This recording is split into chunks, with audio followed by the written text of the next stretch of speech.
തരൂര് പിടിച്ച പുലിവാല് അങ്ങനെ തന്നെ പറയേണ്ടി വരും. ഈ തെരഞ്ഞെടുപ്പിൽ തരൂരിൻ്റെ ചില അസ്ത്രങ്ങൾ പാഴായതിനെക്കുറിച്ച് ചിന്തിച്ചാൽ. ശശി തരൂർ കഴിഞ്ഞ 3 തവണ ലോക്സഭാ തെരഞ്ഞെടുപ്പിൽ തിരുവനന്തപുരത്ത് നിന്ന് ഗംഭീര വിജയം നേടിയ ആളാണ്. ആദ്യ തെരഞ്ഞെടുപ്പിൽ 2009 1 ലക്ഷത്തിൽ പരം വോട്ടുകളുടെ ഭൂരിപക്ഷമുണ്ടായിരുന്നു. 2014 എത്തിയപ്പോൾ അത് കേവലം 15,000 ചുരുങ്ങിയിരുന്നു. അത് കഴിഞ്ഞ് 2019 എത്തിയപ്പോൾ ശശി തരൂർ വീണ്ടും വിശ്വരൂപം കാട്ടി 1 ലക്ഷത്തോളം വോട്ടുകൾക്ക് വിജയിക്കുകയും ചെയ്തു.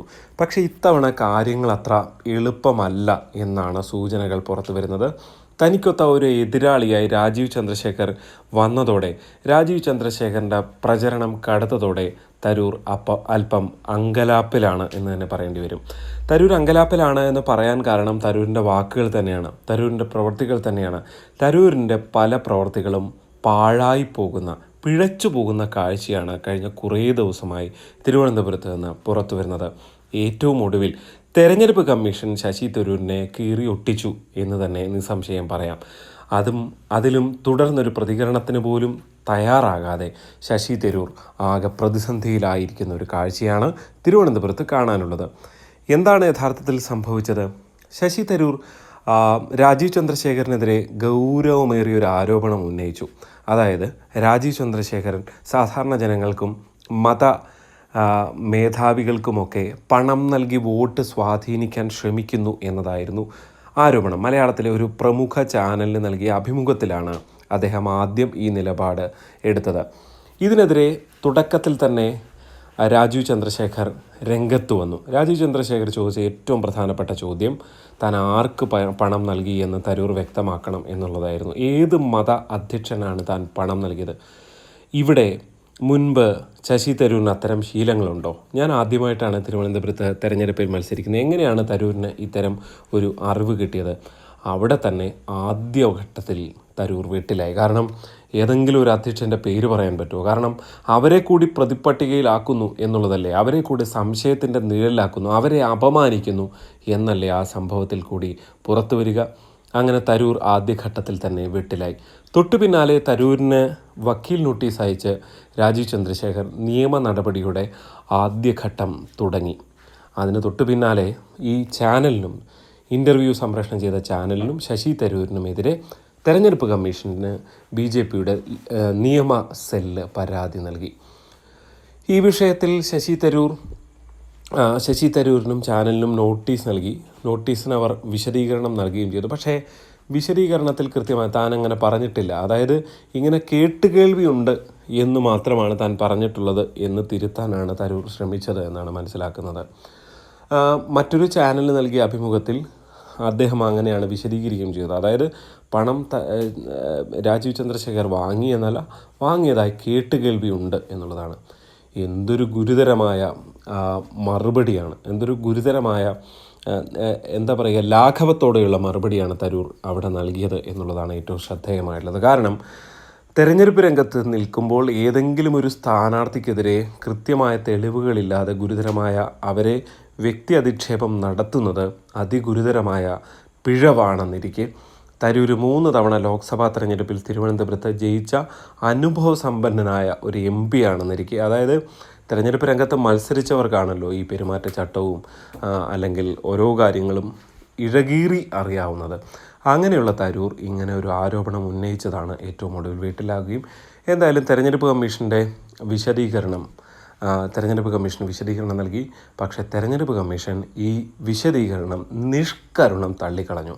മാത്രവുമല്ല, ശശി തരൂരിനെ താക്കീത് ചെയ്യുകയും ചെയ്തു. ഇങ്ങനെ എന്തെങ്കിലുമൊക്കെ ആരോപണം നിങ്ങൾ പറയാൻ പാടില്ല എന്നാണ് ശശി തരൂരിന് കമ്മീഷൻ്റെ താക്കീത്. മാത്രമല്ല, സ്വാഭാവികമായും ഇത് ആവർത്തിച്ചാൽ ശക്തമായ നടപടി ഉണ്ടാകും എന്നും കമ്മീഷൻ തരൂരിനെ മുന്നറിയിപ്പ് നൽകി.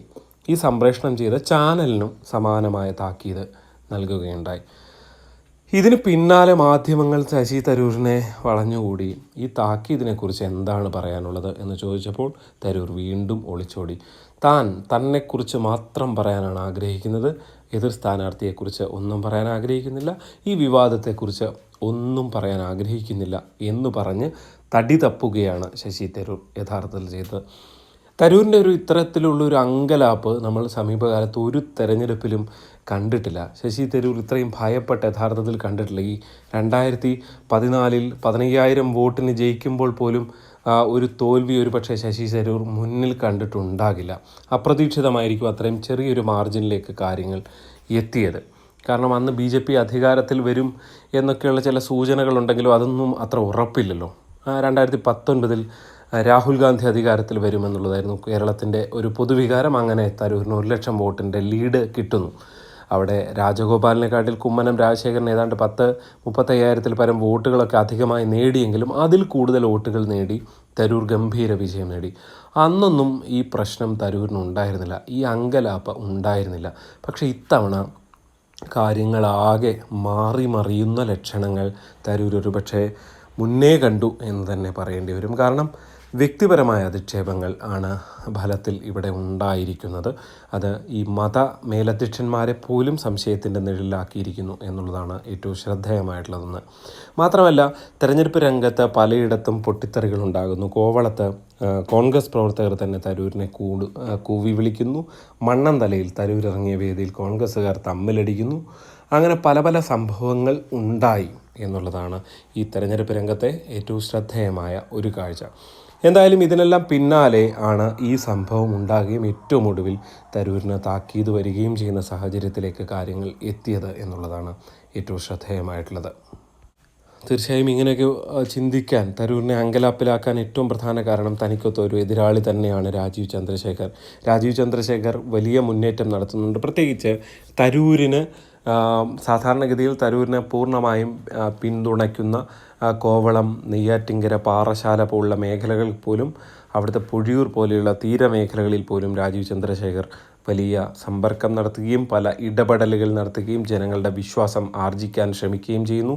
ഇപ്പുറത്ത് ശശി തരൂർ കഴിഞ്ഞ 15 വർഷമായി മണ്ഡലത്തിന് വേണ്ടി എന്തു ചെയ്തു എന്ന ചോദ്യം രാജീവ് ചന്ദ്രശേഖർ ഉയർത്തുന്നു. ജനങ്ങളും ആ ചോദ്യം ചോദിക്കുന്നുണ്ട്.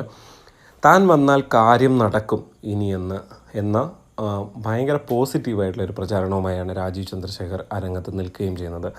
എന്തായാലും തരൂരിൻ്റെ ഈ നിലപാടുകൾ, ഇത്തവണത്തെ സാഹചര്യം, ഇതിനെക്കുറിച്ച് നിങ്ങളുടെ അഭിപ്രായം എന്താണ്? തിരുവനന്തപുരത്ത് ആരാണ് ജയിക്കാൻ പോവുക? കമൻ്റായി രേഖപ്പെടുത്തുക. വീഡിയോയെക്കുറിച്ചിട്ടുള്ള അഭിപ്രായങ്ങൾ തീർച്ചയായും രേഖപ്പെടുത്തണം, നിർദ്ദേശങ്ങളും രേഖപ്പെടുത്തണം. ലൈക്കോ ഡിസ്ലൈക്കോ നിങ്ങളുടെ ഇഷ്ടം പോലെ രേഖപ്പെടുത്താനും മറക്കരുത്. നന്ദി.